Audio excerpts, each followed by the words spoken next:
Hello বন্ধুরা, আজকে একটা নতুন ভিডিও দিচ্ছি। আজকে ছিল বৃহস্পতিবার, তো আজকে সকাল সকাল উঠে পড়ে একটু আলু ভেজে নিলাম। আমরা মুড়ির সঙ্গে নিয়ে যাবো। অনেক ভোরে উঠেছি আজকে, 4:30টায় উঠে সব কাজটা সেরে শশা কেটেছি আর আলু ভেজে খেতে নিরামিষ।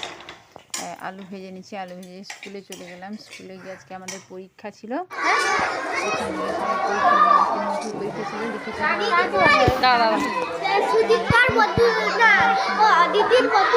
জল পড়ে গেছে।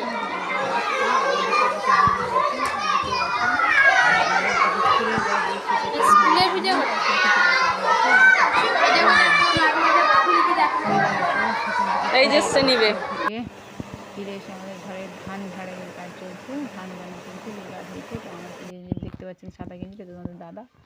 তারপর চান টান করে এসে মেয়ে পড়তে বসবে কি গালে হাত দিয়ে যে ঘুমাচ্ছে।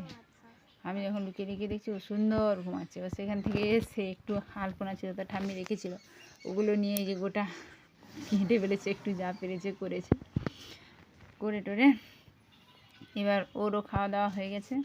খাওয়া দাওয়া হয়ে একটু দেখছি ঘুমায় বলছে, কিন্তু ঘুমায়নি। তারপর দেখছি আবার গালে হাত দিয়ে কিছু একটা করছে। আমি দূর থেকে দেখার চেষ্টা করছি, দেখলাম না, এই করলো। আর বিকেল হয়ে গেল। বিকেল হওয়ার পর যে মেয়ে ব্যায়ামের ক্লাসে যায়, ব্যায়ামের ক্লাসে চলে যাচ্ছি। এখন বেরিয়ে পড়েছি, আমি যাচ্ছি। সেখানে পৌঁছে ওরা এই যে পিটি করছে সবাই মিলে। পিটি হয়ে গেলে তারা বসবে ব্যায়ামে। করার পর আবার আমরা ঠিক 7টার দিকে ফিরে আসবো। বাই বন্ধুরা, পরে